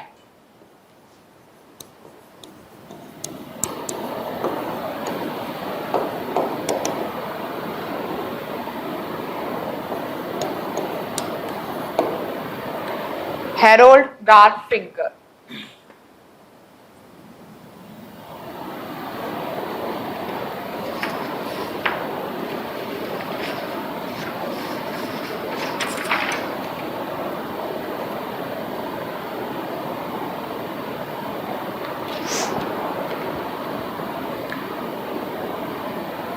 Ethnomethodology. Ethnomethodology is the study. Ethno means particular social economic group. Then metho means method or practices. Logy means study. That means there are some method, by using of some methods or practices, study of a particular socio-economic group or community considered as ethnomethodology. Yes, that means study of particular socio-economic group by using some method or practices, or on the basis of some method or practices considered as ethnomethodology. It has been given by Harold Garfinkel, right? It also reject positivist approach. That means it is one of the non-positivist approach. Yes, ये क्या करती है? ये simple सी चीज है, एथनोमेथोडोलॉजी भी experience को study करती है विदाउट इंटरफेयरिंग और without interfering the opinion of the researcher. Researcher के ओपिनियन क्या है वो इसमें इंक्लूड नहीं होते. सेम फिनोमोलॉजिस्ट की तरह है, डिफरेंस बताऊंगी क्या है. सिंपल समझो. पहले एथनोमेथोडोलॉजी क्या कर रही है? स्टडी कर रही है किसको? ह्यूमन एक्सपीरियंस को ही. लेकिन कई बार क्या होता है, हम ह्यूमन एक्सपीरियंस को स्टडी करते हैं जब स्कॉलर्स, तो वो हल्के से बाइस्ड हो जाते हैं, अपना ओपिनियन को प्रूव करने में लग जाते हैं, ओपिनियन मिक्स हो जाता है. यहां पर क्या है, रिसर्चर का जो ओपिनियन है वो मिक्स नहीं हो रहा है. राइट, दैट मीन्स यहां पर जो स्टडी हो रही है वो ग्रुप के मेंबर की डायरेक्टली एक्सपीरियंस स्टडी किया जा रहा है without imposing the opinion of the researcher. अब आप बोलोगे मैडम फिनोमोलॉजिस्ट में भी तो यही हो रहा था, फिनोमोलॉजी अप्रोच में. यस, आप बोलोगे मैडम फिनोमोलॉजी अप्रोच में भी तो यही हो रहा था. Yes, the major difference between the phenomenology और इसमें, फिनोमोलॉजी क्या कह रहा था? व्हाट पीपल थिंक, ये लाइन बताई थी. ये कहते हैं what people actually do, that is your ethnomethodology. Example, यहां पे मैंने बोला कि रिसर्चर क्या कर रहा है, रिसर्चर का ओपिनियन इन्वॉल्व नहीं हो रहा. ठीक है, अच्छी बात है. लेकिन यहां पे जब मैं बात करूं किसी भी इंडिविजुअल, सोहेल से मैं बात करूं, Sohail, what do you think about caste system? Do you believe in that? नहीं. ध्यान से सुनना है, दिस इज एग्जाम्पल. सोहेल बात कर रहे हैं कि मैं कास्ट सिस्टम में बिलीव नहीं करता. ठीक है, ये हो गए फिनोमोलॉजी, अपने एक्सपीरियंस. अब मैंने एक सिचुएशन डाल दी, तो सोहेल फिर तो आप इंटरकास्ट मैरिज कर रहे हो. सोहेल आगे सुनो. सोहेल वाज लाइक नहीं नहीं नहीं नहीं नहीं. राइट, इसका मतलब सोहेल कह कुछ रहे थे लेकिन एक्चुअली सोहेल कुछ और कर रहे थे. राइट, दैट मीन्स वो अपनी ही थॉट प्रोसेस को ढंग से समझ नहीं पा रहे हैं. वो कह रहे हैं कि मैं कास्ट को नहीं मानता, I am very much neutral, लेकिन वही मैं इंटरकास्ट की बात कर रही हूं तो सोहेल आगे नहीं नहीं नहीं, कास्ट सिस्टम इंटरकास्ट मैरिज नहीं हो सकती. तो कहीं ना कहीं कास्ट को मान रहे हैं. वो क्या था फिनोमोलॉजिस्ट? What people think. ये क्या कर रहे हैं? What people actually do. Think तो कर रहे हैं, ठीक है, लेकिन थिंक करने के साथ साथ वो एक्चुअली में कर क्या रहे हैं? वो ना हाथी के दांत खाने के और दिखाने के और वो सिचुएशन आ गई. आप सबका live example, you all are preparing for UPSC, right? तो what people think, that means what you think, ये सब हो गया फिनोमोलॉजिस्ट। अब मैं बोलूं अब मैं बात करूं ethnomethodology, what you actually do, पढ़ाई कर रहे हो नहीं कर रहे हो, दिस इज द रियलिटी ना, what you actually do, that is your ethnomethodology. दोनों में ही है, दिस इज द कैरेक्टरिस्टिक, वो फिनोमोलॉजिस्ट में भी है और इधर भी है। वैल्यू न्यूट्रलिटी में आप बायस्ड नहीं हो, वैल्यू वैल्यू न्यूट्रलिटी का मतलब ही यही है कि आप कोई भी रिसर्च कर रहे हो, कुछ भी काम कर रहे हो, you should be neutral. Suppose you are studying caste system, neutral, ये नहीं कि एक को सपोर्ट कर रहे हो एक को नहीं सपोर्ट कर रहे हो। वैल्यू न्यूट्रलिटी का मतलब ही यही है, ठीक है, सिंपल सी बात है। वैल्यू न्यूट्रल रहोगे, ना निगेटिव ना पॉजिटिव, न्यूट्रल रहोगे, simple. It is a characteristic, किसी भी चीज की होनी चाहिए। आज के टाइम पे जब भी हम बात करते हैं, डिबेट करते हैं, कुछ भी कर रहे हैं, हम अपना पॉइंट रख रहे हैं, तो we should be value neutral, दोनों पहलू को समान रखो, ठीक है। और उसी को बोला गया है, अदर वर्ड्स में बाइसनेस नहीं होनी चाहिए। वही चीज तो हो गई, जब आप बाइसनेस हो गए तो आप वैल्यू न्यूट्रल कैसे हो गए। सो इंटरनेट में भी there is a one characteristic, value neutrality. पढ़ा है वैल्यू न्यूट्रलिटी, क्या है value neutrality? Removal of biasness. कि जब आप इंटरनेट सर्विस प्रोवाइड कर रहे हो तो ये नहीं कि आपके यहाँ स्पीच 4 MBPS की आ रही है, इनके यहाँ 10 MBPS की आ रही है, नहीं, सबको इक्वलिटी प्रोवाइड करो। Is it clear? That is your value neutrality. तो एथनोमेथोडोलॉजी क्या हुआ? सिंपल सा वर्ड है एथनोमेथोडोलॉजी की बाइसनेस, रिसर्चर अपना ओपिनियन नहीं रखेगा, plus what people actually think, what people think, that is your phenomenology, what people actually do, that is your ethnomethodology। ठीक है, सिंपल सी चीज है इसमें कि कोई भी चीज आप प्रैक्टिस कर रहे हो, कुछ भी कर रहे हो, तो किसके बेसिस पे होगी? आपकी इसी बेसिस पे होगी, ठीक है।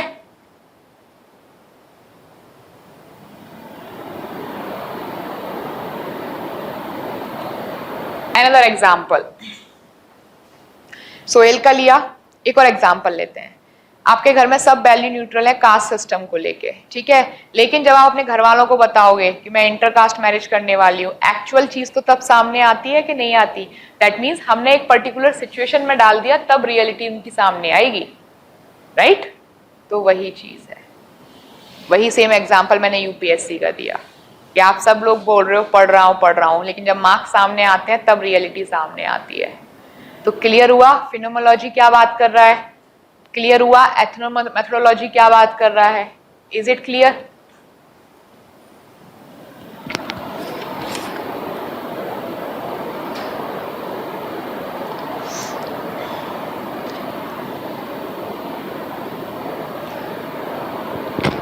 एक स्टडी थी जो इन्होंने की थी, हेरोल्ड ने, कॉरोनर्स मतलब पुलिस वाले होते हैं, इन्होंने ये क्या करते हैं, ये यूज करते हैं फिनोमोलॉजी और ethnomethodology method to find out the situation. कैसे?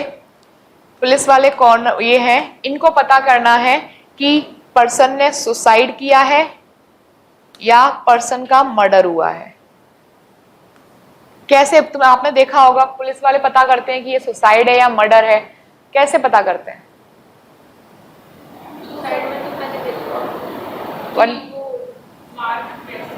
अगर ऐसे सीधा है तो किसी ने गलत दबाया और ऐसे है तो सुसाइड किया। ठीक है, नहीं सुन रही हूँ, नहीं बताओ, बी कॉन्फिडेंट बताओ। और हैंड का तो फिर देखा जाता है कि किस हाइट पे हैंड है, उतना आसपास, ठीक है। और कोई? अच्छा ठीक है, क्या? सुराग खोज के, एविडेंस खोज के, मारा पीटा तो नहीं है। अगर वो पहले उसका प्रीफिक्स माइंड सेट करते हैं उस स्पॉट को देख के कि यहाँ पे सुसाइड हुआ है या मर्डर हुआ है, और उसी को नहीं कोशिश करते हैं कि ये सुसाइड ही हुआ है या मर्डर हुआ है, तो नहीं होता तो उसको दूसरा वाला यस सिंपल। हाँ नहीं वो ठीक है, सिंपल सी चीज है।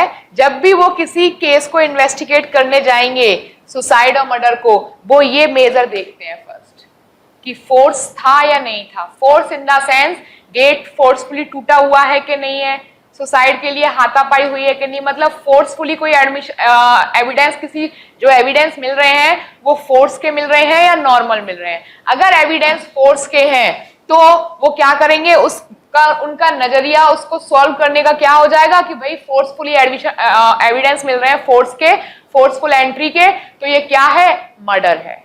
और अगर इस तरीके के कोई एविडेंस नहीं है और इसके बाद अगर सुसाइड नोट और मिल जाए, चाहे भले ही वो फेक हो, वो क्या, उसका उनका परसेप्शन व्यू पॉइंट कैसा हो जाता है, सुसाइड हो जाता है। यस, अब वो तो पोस्टमार्टम में आ जाता है। लेकिन जब सिंपल सी चीज है, अगर कुछ भी नहीं है और सुसाइड वाला उनको लग रहा है, उनका नजरिया सुसाइड वाला है, तो वो क्या करते हैं, वो एक नॉर्मल जो रिपोर्ट बनती है उसमें अपना एक व्यू पॉइंट लिख देते हैं कि it is seen like a suicide, right. लेकिन जब पीएम आता है तब फाइनल पता चलता है कि अरे इनकी बॉडी में तो जहर था, दैट मीन्स मर्डर था। Is it clear? तो ये स्टडी की गई, जो स्टडी क्या कर रही थी, डिफरेंट मेथड्स की। अब एक्सपीरियंस तो कुछ कर नहीं सकते कि सुसाइड है या मर्डर है, लेकिन इन डिफरेंट मेथड्स को यूज करके ये पता करते हैं कि क्या है, एक जनरलाइजेशन थ्योरी बना लेते हैं और उसको फिर आगे यूनिवर्सल चलाते हैं कि हाँ ये हो सकता है सही, और उस थ्योरी के अकॉर्डिंग ही सॉल्व करने की कोशिश करते हैं। अब जैसे मैं यहाँ पे थ्योरी बना लूं कि तनु है जो यहाँ पे रेगुलर पढ़ रही है, अब मैं क्या करूंगी, मैं जानबूझ के ऐसे क्वेश्चंस पूछूंगी जो तनु को आते होंगे। जैसे मैं किसी और से पूछ रही हूँ और तनु हल्के से कर रही है ये, तो मैं समझ जाऊंगी तनु को आता है, मैं जानबूझ के तनु से वही क्वेश्चन पूछूंगी टू प्रूव माय पॉइंट कि हाँ मैं सही हूँ। यस, तो वही चीजें चल रही होती है, ठीक है। सो दिस इज आपका phenomenologist and ethnomethodology. There is a one concept, ideographic approach, idiographic approach and nomothetic.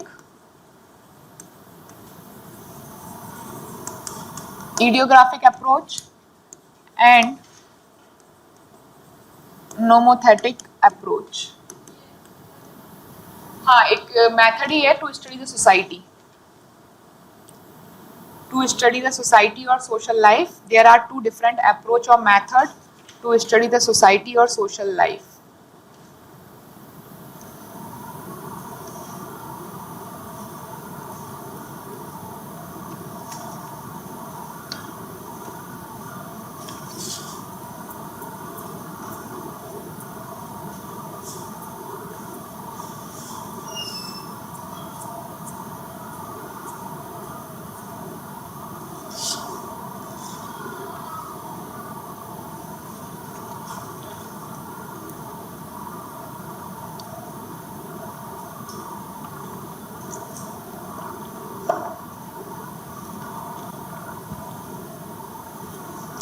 ईडियो का मतलब होता है प्राइवेट और पर्सनल,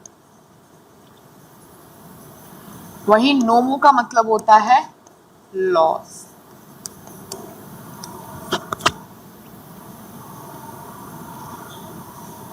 प्राइवेट और पर्सनल इन ग्रीक एंड नोमो का मतलब लॉस, ठीक है। बात करें इडियोग्राफिक, इडियोग्राफिक अप्रोच क्या कर रही है, idiographic and nomothetic approach both are the different approach to study the life और सोशल लाइफ, ठीक है। इडियोग्राफिक, इडियोग्राफिक किस पे फोकस कर रही है, प्राइवेट और personal, that means it focus on individual, yes, that means ये क्या करेगी, it will study the individual cases और इवेंट, राइट, इंडिविजुअल केसेस और इवेंट। नोमोथेटिक क्या कर रहा है, फोकस ऑन लॉ, और नोमोथेटिक क्या समझता है कि दैट ह्यूमन जो है वो बहुत सारे लॉ से मिलके बना हुआ है, human life, social life study कर रहे हैं ना, and social life is a combination of so many laws. तो यहाँ पे क्या करेंगे, यहाँ पे हम स्टडी करेंगे यूनिवर्सल और यू कैन से ग्रुप, मल्टीपल ग्रुप।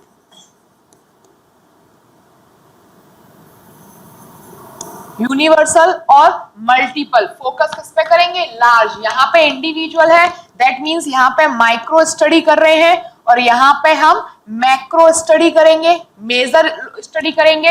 यस, वहां पे हम लार्ज सोशल पैटर्न, यस,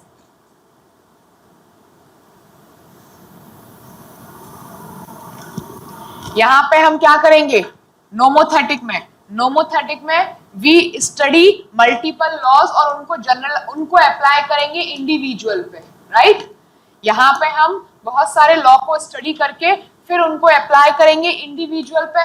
और यहाँ पे क्या कर रहे हैं? इडियोग्राफिक में हम इंडिविजुअल को स्टडी करेंगे और फिर उसका जनरलाइजेशन करने की कोशिश करेंगे। यस और नो? दैट मीन्स इडियोग्राफिक में हम इंडिविजुअल तक जा रहे हैं, दैट मीन्स इंडिविजुअल की यूनिक अंडरस्टैंडिंग डेप्थ तक स्टडी कर पा रहे हैं, डेप्थ तक जा पाएंगे। लेकिन जब नोमोथेटिक को स्टडी करेंगे तो क्या हम डेप्थ तक जा पाएंगे? नहीं जा पाएंगे नोमोथेटिक में स्टडी करने पे, राइट। तो नोमोथेटिक क्या करेगा? नोमोथेटिक क्वांटिटेटिव स्टडी करेगा, यस। और इडियोग्राफिक क्या स्टडी करेगा? क्वालिटेटिव स्टडी करेगा। अब क्वांटिटेटिव क्वालिटेटिव पेपर चैप्टर 3 में आएगा डिटेल में, है ना। तो ये क्या करेगा? क्वांटिटेटिव स्टडी करेगा। क्वांटिटेटिव स्टडी मतलब जो यूनिवर्सल लॉ गवर्न बिहेवियर वगैरह है उनको आइडेंटिफाई करेगा। और क्वालिटेटिव सिंगल यूनिट अंडरस्टैंडिंग जो है इंडिविजुअल बेसिस पे उनको स्टडी करेगा, राइट। इसीलिए जब अपन ने कंपेयर किया था while comparing sociology and history, अगर आपको याद हो तो मैंने बोला था कि sociology is nomothetic while history is idiographic। याद है क्या मतलब था इसका?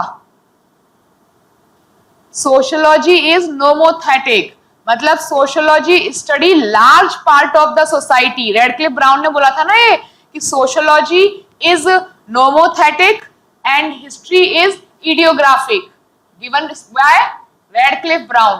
क्या मतलब था इसका? इसका मतलब था कि सोशियोलॉजी इज नोमोथेटिक मतलब ये क्या कर रही है? मल्टीपल लॉज, मल्टीपल सोसाइटी को स्टडी कर रही है। तो सोशियोलॉजी भी तो वही करती है, मल्टीपल सोसाइटी। तो sociology study large part of the society, yes. Then second statement इसी में क्या था? History is idiographic. और इडियोग्राफिक क्या स्टडी कर रहा है? A single event. और तो हिस्ट्री क्या करती है? हिस्ट्री एक सिंगल इवेंट को उठाकर ही तो स्टडी करती है, यस। तो हिस्ट्री क्या हो गई? History is idiographic, that means history study the single event, yes. So ये है आपका idiographic versus nomothetic. Clear? Let's draw the chart.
Draw this chart. और भी नाम हो तो उनको लिखते जाइएगा।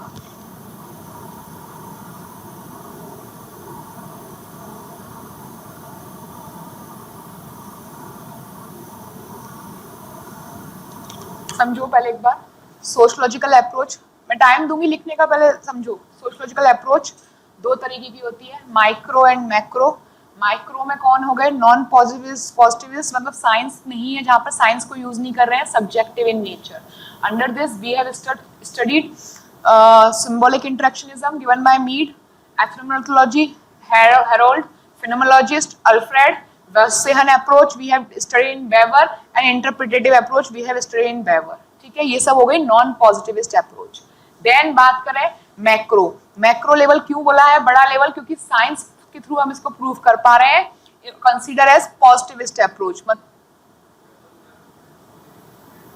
क्या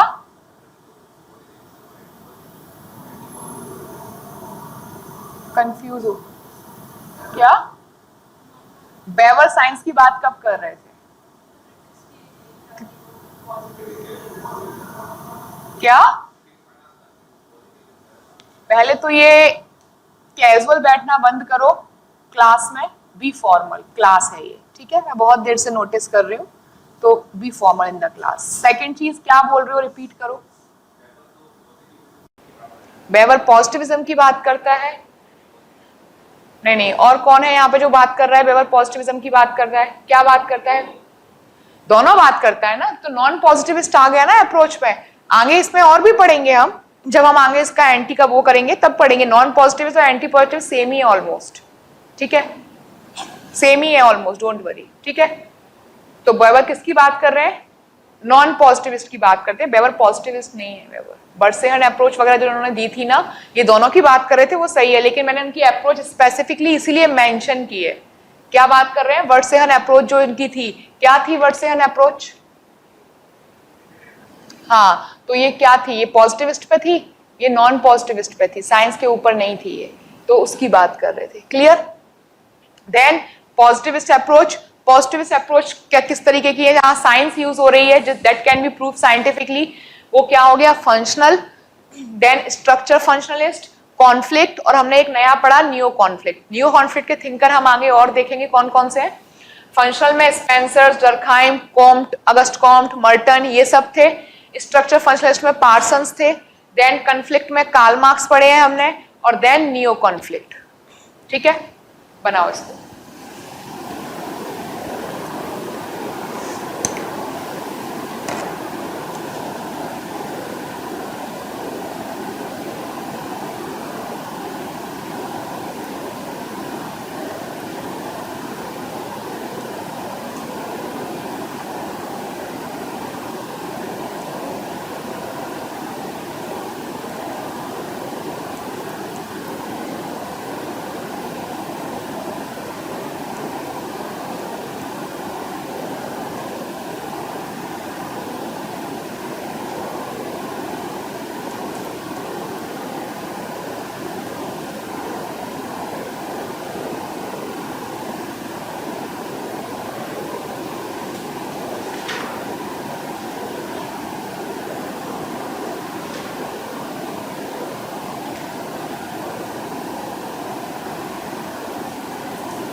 clear?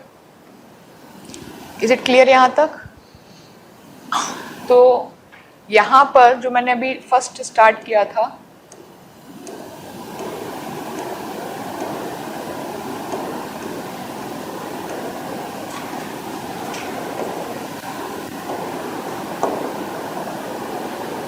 This is complete major theoretical strand of research methodology.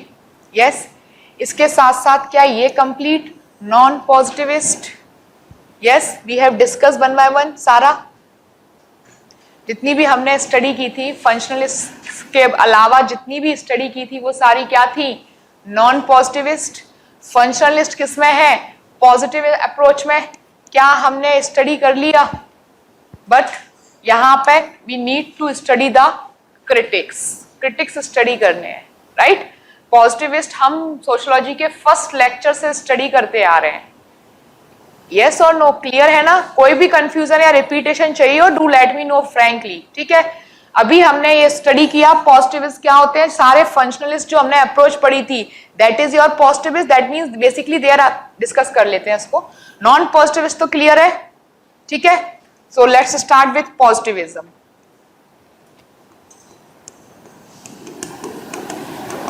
Positivism का कॉन्सेप्ट समझो. थिंकर्स वगैरह हम कर चुके हैं, डरखाइम, मर्टन और ये सब है अपने. ठीक है, पॉजिटिविज्म बेसिकली क्या है? It help to describe the cause and effect relationship. Cause and effect relationship. Positivism simply बात करता है that it has some empirical value. Empirical value कौन सी होती है? Which can be proven by science. जो साइंस के द्वारा प्रूफ हो पाए, that is your empirical. It is inductive in nature. Inductive in nature का मतलब होता है कि जो आपको एम्पिरिकल है, दैट मीन्स ये जो फैक्ट है, that fact is supreme. Positivism में फैक्ट को ही प्रायोरिटी दी जाती है as compare to other thing. Yes और नो? तो फैक्ट को प्राइवेट वो दिया जा रहा है. इसके अलावा ऑब्जेक्टिविटी होगी. यहां पर पॉजिटिविज्म की बात कर रहे हैं. Multiple characteristic. Yes, naturalism is there.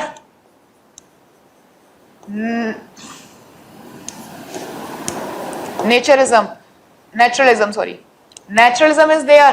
That means influence रहता है उसमें ओपन एक्सटर्नल एनवायरमेंट का. एम्पिरिकल, दैट मीन्स कोई जो वैल्यू होगी वो साइंटिफिकली प्रूवन होगी, साइंस इसमें अप्लाइड होगा. इंडक्टिव, जो वैल्यू है वो क्या होगी? उसी की सुपीरियरिटी रहती है. सुपीरियर क्या रहेगा? फैक्ट जो आया है वही सुपीरियर रहेगा.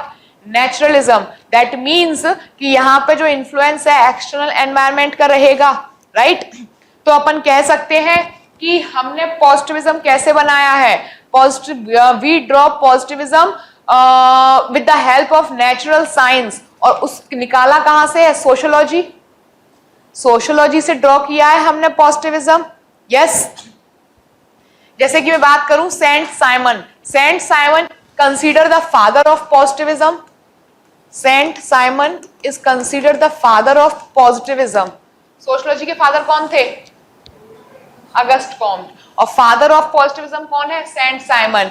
इन्होंने स्टडी की थी social physics.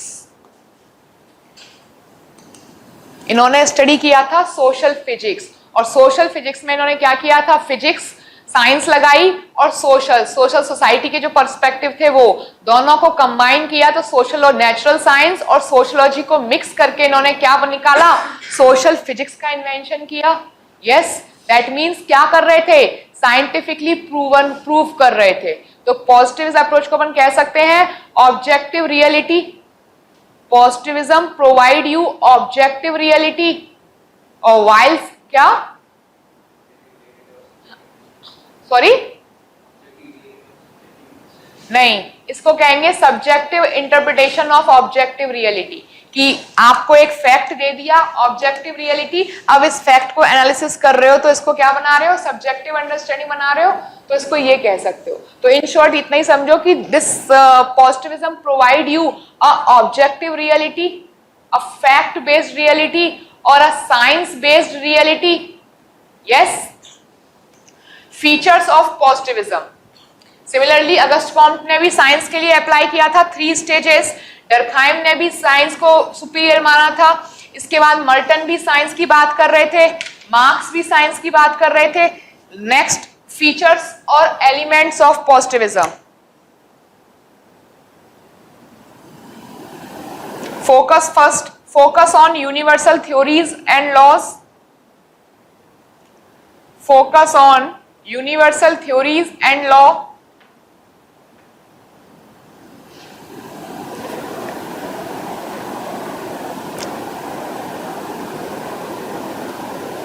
Next, creation of testable knowledge.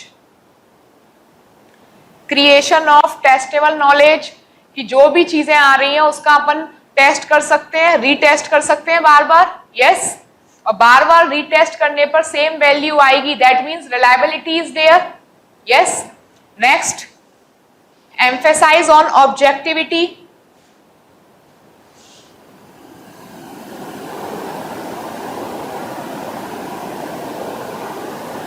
Next, use of scientific methods.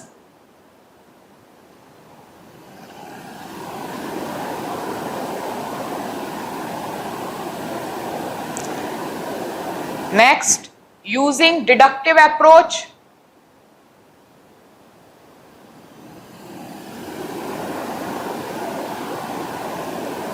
Next, give primacy to discovery of cause and effect relationship.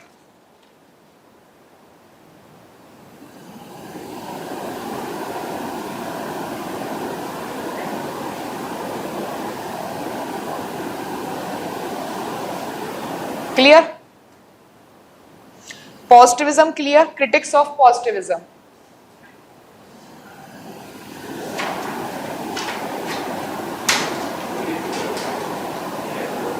Deductive approach. There are 2 types of approach. The one is inductive approach and another one is deductive approach. Inductive approach. Inductive approach हो गई कि कोई fact है, fact को analysis करके आप theory बना रहे हो, then it is consider as inductive approach. बहुत सारे फैक्ट आपको मिल गए, उस फैक्ट को मिक्स करके आपने क्या बनाए, एक जनरलाइजेशन पे एनालिसिस पे पहुंचे, दैट बिकम योर थ्योरी, ठीक है।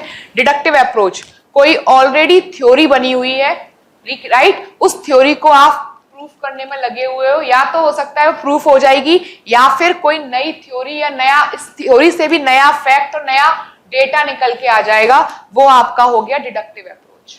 सिंपल सी चीज है, Ram is a good boy, ये एक फैक्ट है।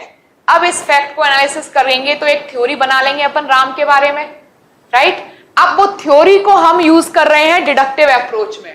जब उस थ्योरी को हमने यूज किया डिडक्टिव अप्रोच में, तो हो सकता है कुछ नया डेटा निकलेगा कि नहीं, वो हो गई आपकी डिडक्टिव अप्रोच।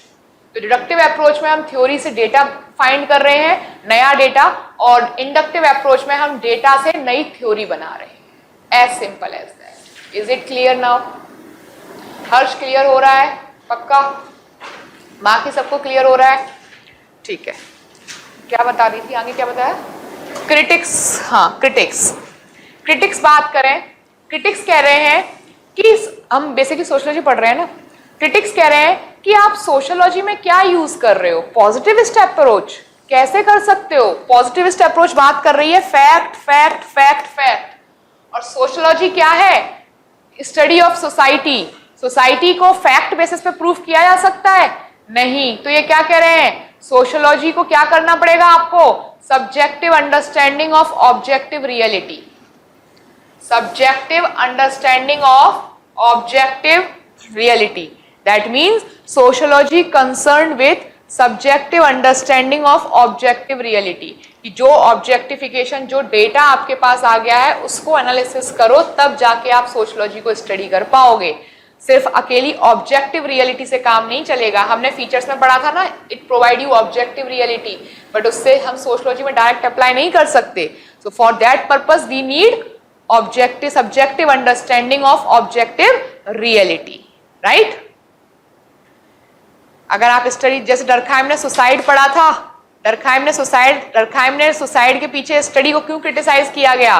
डर्कहाइम बस फैक्ट पढ़ रहा था कि इतनी सुसाइड रेट है, इतनी है, लेकिन वो रीजन उसके प्रॉपर डिस्कस कर ही नहीं रहा था, राइट? सेकंड, फिनोमेनोलॉजिस्ट क्या कह रहे थे? अच्छा, फिनोमेनोलॉजिस्ट का जो नाम है ना, एक और लिख लेना फिनोमेनोलॉजिस्ट में, पीटर बर्जर, वो भी तो फिनोमेनोलॉजिस्ट थे। फिनोमेनोलॉजिस्ट में अदर्स करके नाम लिख लो, पीटर बर्जर।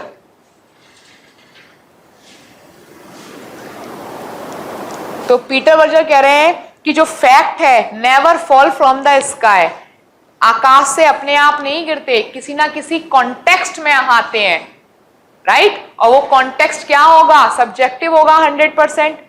बोल रहे हैं फैक्ट ऐसा नहीं है कि अचानक से गिरे, fact never fall from the sky, fact particular context में ही आता है। Then next is Merton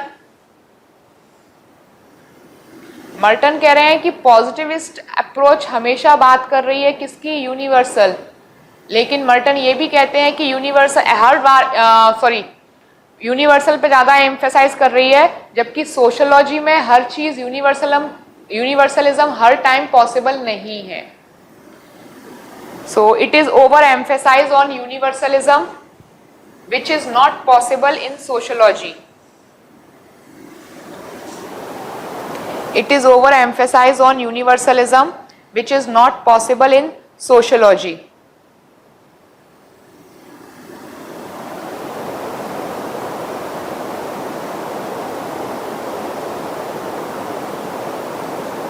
Next, positivism is not concerned with sociology.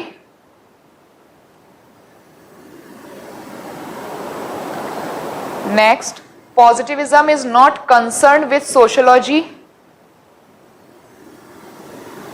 but it is concerned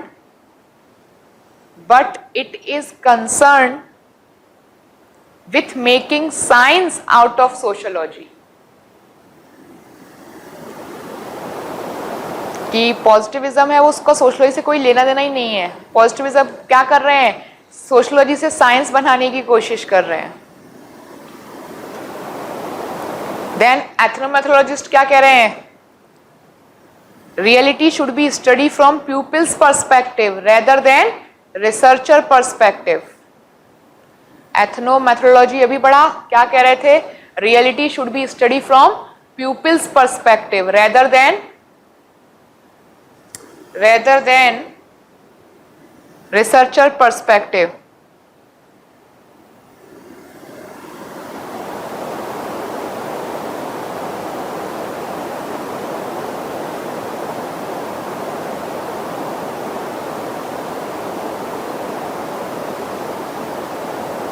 right?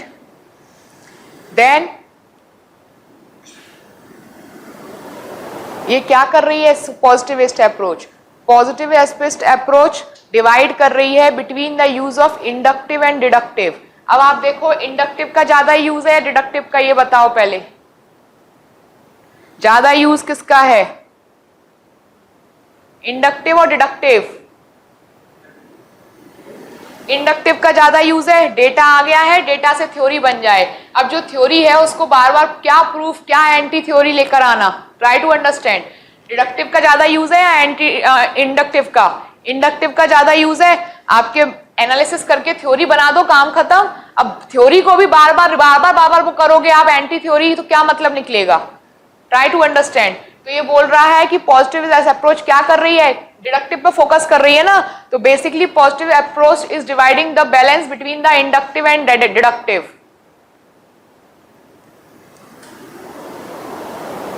In dividing between inductive and deductive, where inductive is more useful than deductive.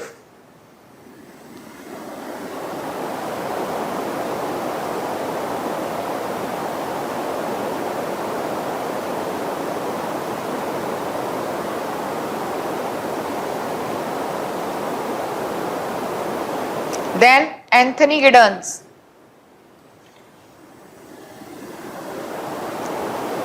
Anthony Giddens Anthony Giddens कह रहे हैं that positivist approach focus on theory of structuration. Structuration मतलब हर चीज को दो बार समझना पड़ रहा है। स्ट्रक्चर फंक्शनलिस्ट थे, दो बार समझना पड़ रहा है कि पहले स्ट्रक्चर क्या है फिर उसका फंक्शन क्या है। यस, तो उसको क्रिटिसाइज कर रहे हैं एंथनी गिडन्स कि हर चीज को दो बार समझना पड़ रहा है। Anthony Giddens criticise the theory of स्ट्रक्चरेशन।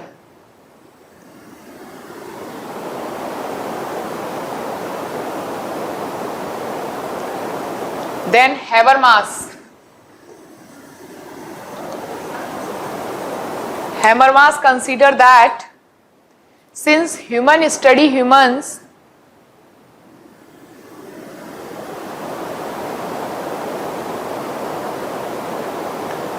ये कह रहे हैं कि ह्यूमन ही ह्यूमन को स्टडी कर रहा है, तो क्या पॉसिबल है कि वो बायस ना हो? क्या पॉसिबल है कि वो फैक्ट और वैल्यू सेपरेट कर पाए? So the since human study humans, thus some complete separation of fact and value not possible. Complete separation of fact and value not possible.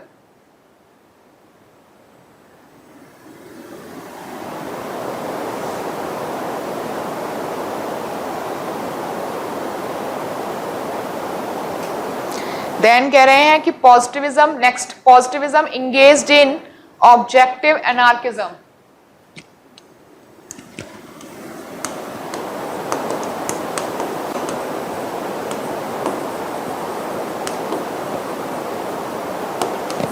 Objective anarchism, that means an obsession to study everything objectively, an obsession to study everything objectively.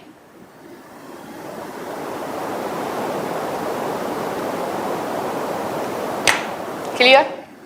तो positivism and its critics. Is it clear? किसी को कोई question, कोई doubt? चिन्मय तुम एक बार Weber पढ़ो फिर से, एक बार बेवर पढ़ो फिर से, मैक्स बेवर एक बार रीड करो फिर से, है ना? इज इट क्लियर यहां तक? So now in chapter 2 we have discussed the major theoretical strand. Under this we have discussed the positivist as well as non-positivist approach. Clear? In next class we will study fact, value, objectivity, and we will also see science, scientific method and critics. And हमारा first lecture से अगर आप देखो तो हम कई बार study कर चुके हैं sociology as a science. Sociology is not a science, sociology and science both are link. कर भाई कई बार स्टडी किया है ना, उसको भी एक बार ओवरव्यू लेके देखेंगे हम, ठीक है? Is it clear? That is all for today, thank you. हाँ जी।